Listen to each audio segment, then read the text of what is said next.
tentang perundingan yang mereka sampaikan. Silahkan, boleh perwakilannya siapa aja.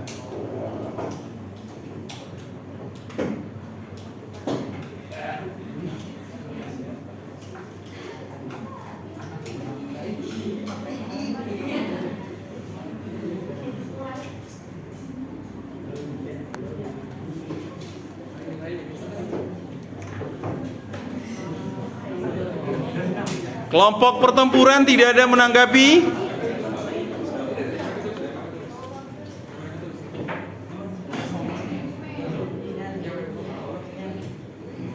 Oke, Pak, berikan waktu kepada kelompok perundingan untuk menanggapi. Silakan.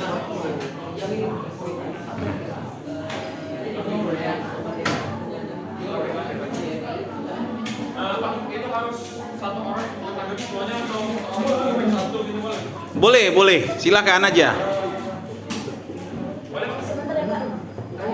Ya.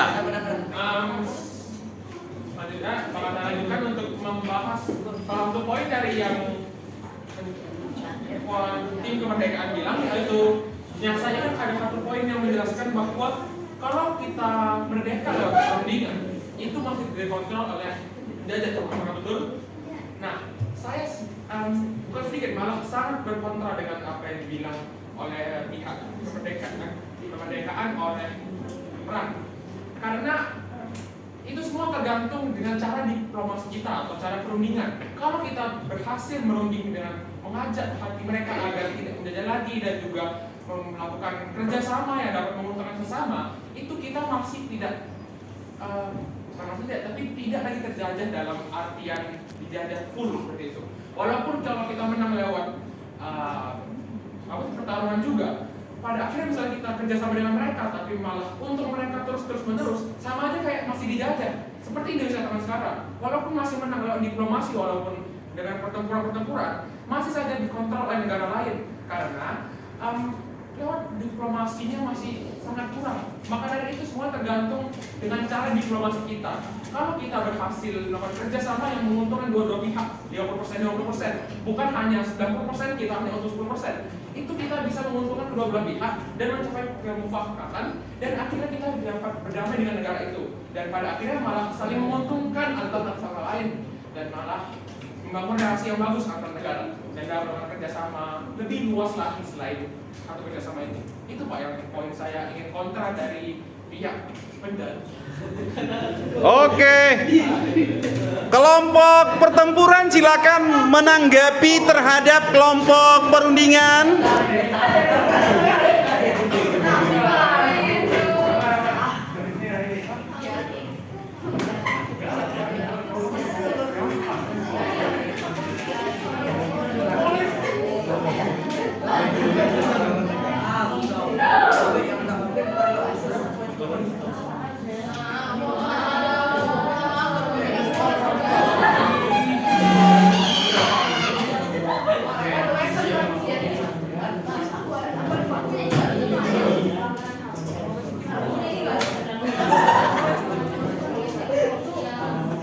Silakan langsung, diskusinya sudah waktunya lewat. Silakan langsung menanggapi ke kelompok keperundingan. Silakan.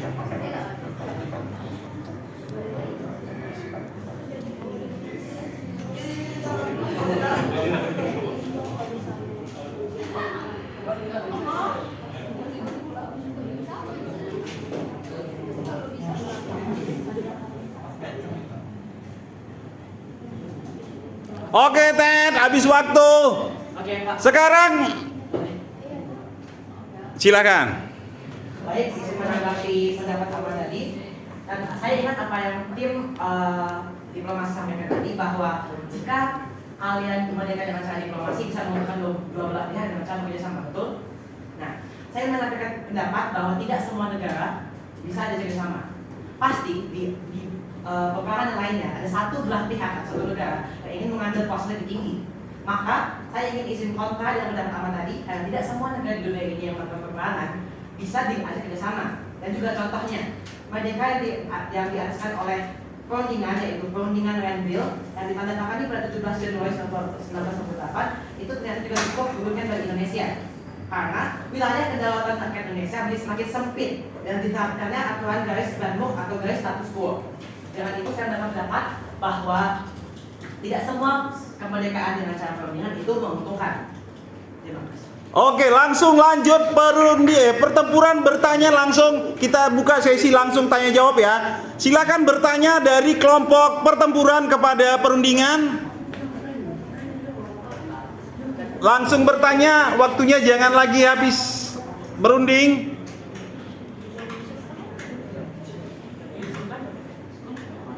Tanya ya. Iya, langsung.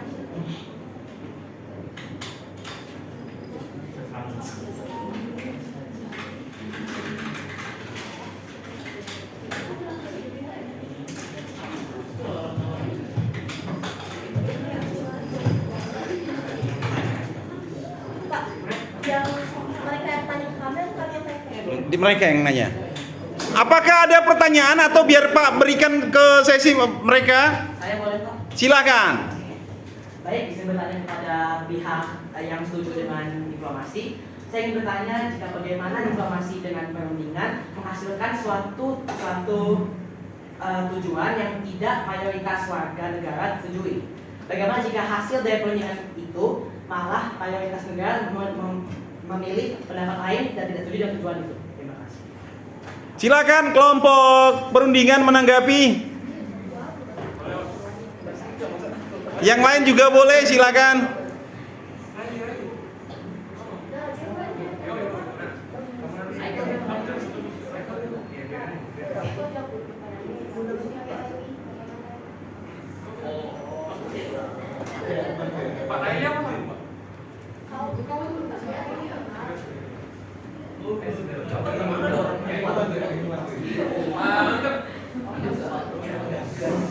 Untuk menjawab pertanyaan dari pihak yang setuju dengan perperangan, yaitu pertanyaan kalau saya ingat,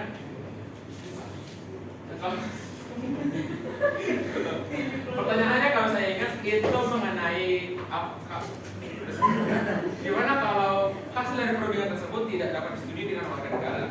Nah, saya ingin sedikit menyela dari pertanyaan itu, sedikit keluar dari pertanyaan, yaitu harusnya untuk orang diplomasi itu sudah tahu apa yang diinginkan oleh negara tersebut. Jadi sebisa mungkin walaupun itu merugikan kita masih dapat membalas dan akhirnya dapat untung. Jadi apakah kita dapat kerugian di bidang apa seperti bidang perdagangan, akan tapi kita dapat keuntungan di bidang militer. Akan tapi itu juga mungkin masih sedikit kontra dengan yang diinginkan oleh warga negara kita sendiri. Maka dari itu pada akhirnya itu harus tergantung pada orang yang diplomasinya. Sebisa mungkin jangan sampai mendapatkan hasil yang sangat kontra dengan yang apa diinginkan warga negara. Dan pada akhirnya kalau bisa sebisa mungkin jangan sampai hasilnya itu berkontra dengan apa yang diinginkan oleh warga negara agar dapat diterima oleh semua warga negara. Itu. Oke, ada masih tambahan dari perundingan? Siap-siap untuk mengajukan satu pertanyaan untuk kelompok mereka.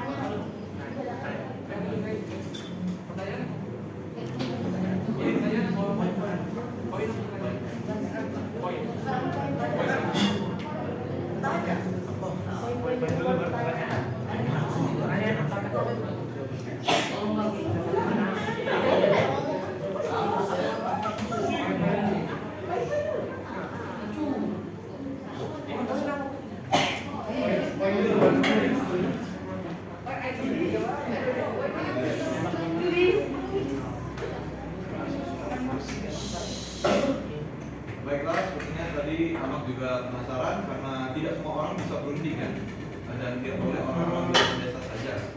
Saya sepertinya setuju, maksudnya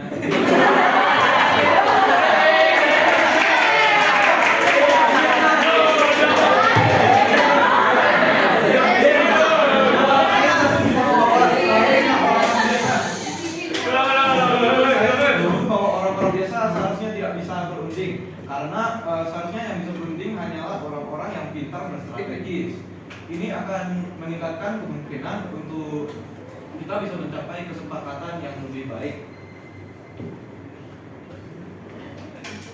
Oke, silakan ajukan pertanyaan ke kelompok pertempuran. Oke.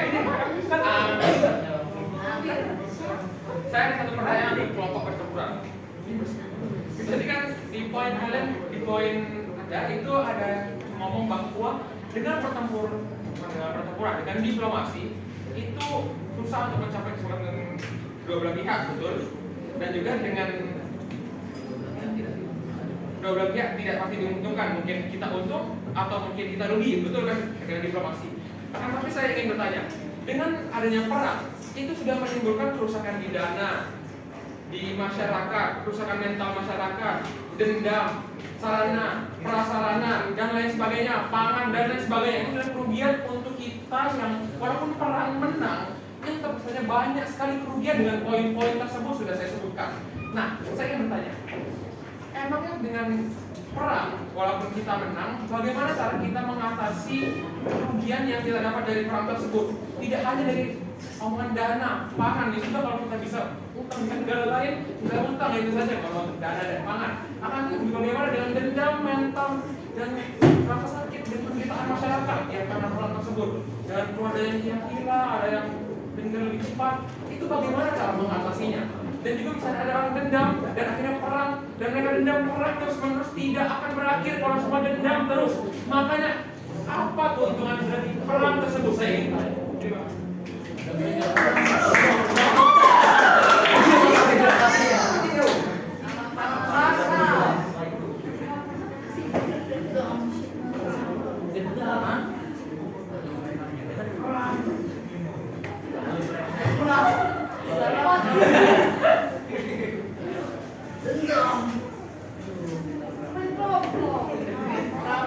Silakan ditanggapi kelompok pertempuran.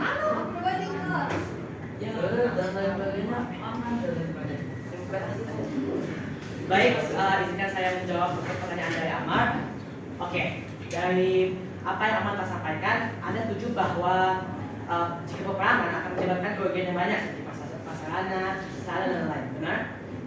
Nah, dengan itu jika perang telah selesai, itu akan hanya sementara. Kita bisa memperbaiki dengan bersama, dan itu tidak akan permanen karena waktu juga akan berjalan.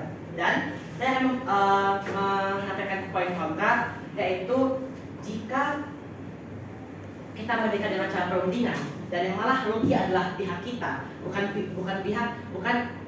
perundingan yang adil, itu akan lebih lama, akan kerugian permanen karena kita telah menandatangani persetujuan. Itu akan bahkan lebih banyak kerugian yang bahkan kita akan alami dengan dalam jangka waktu yang lebih lama. Itu saja untuk menjawab pertanyaan saya dari Amal dan juga tambahan poin. Terima kasih. Oke. Closing statement. Silakan dimulai dari kelompok pertempuran. Tadi sudah duluan. Sudah pertanyaannya. Oke, silakan closing statement dari kelompok pertempuran.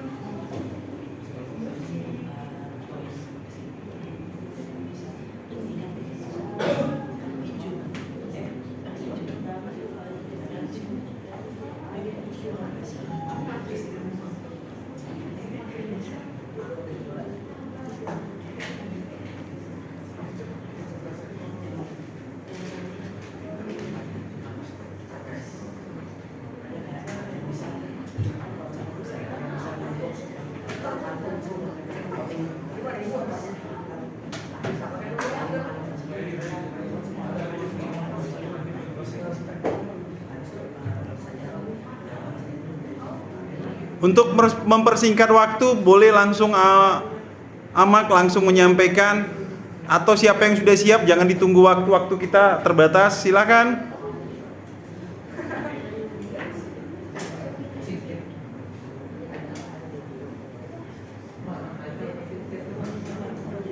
Oke, closing statementnya kita alihkan aja. Silakan kelompok perundingan.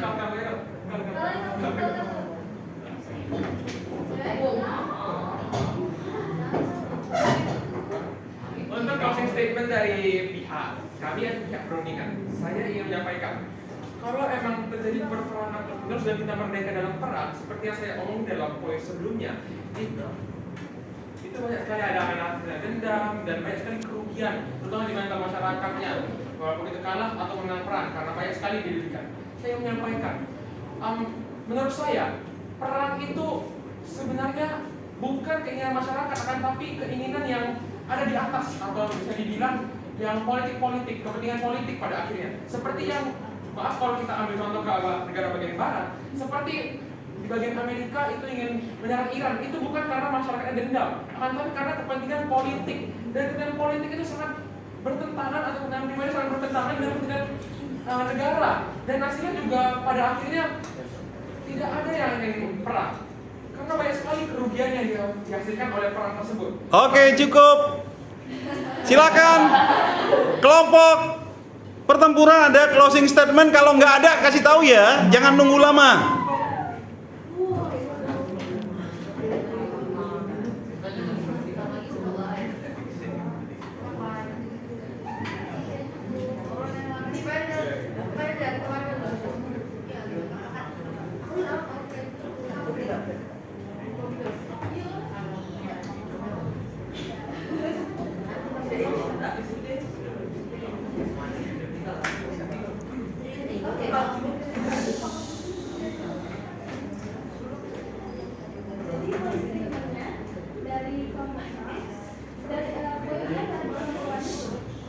Jadi kerugiannya itu tidak jangka panjang, dan kita itu kalau perang bisa saling semua rakyat biasa itu bisa ikut berpartisipasi juga dalam perang.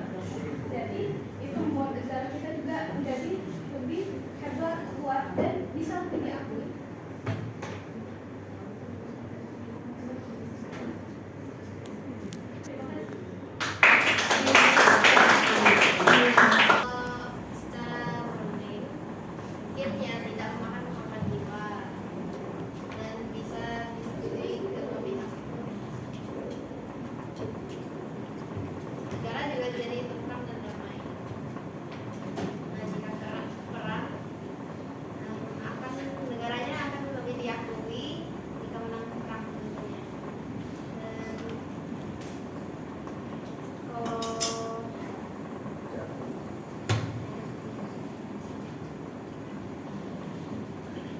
Dari tim perang bilang tadi kan kalau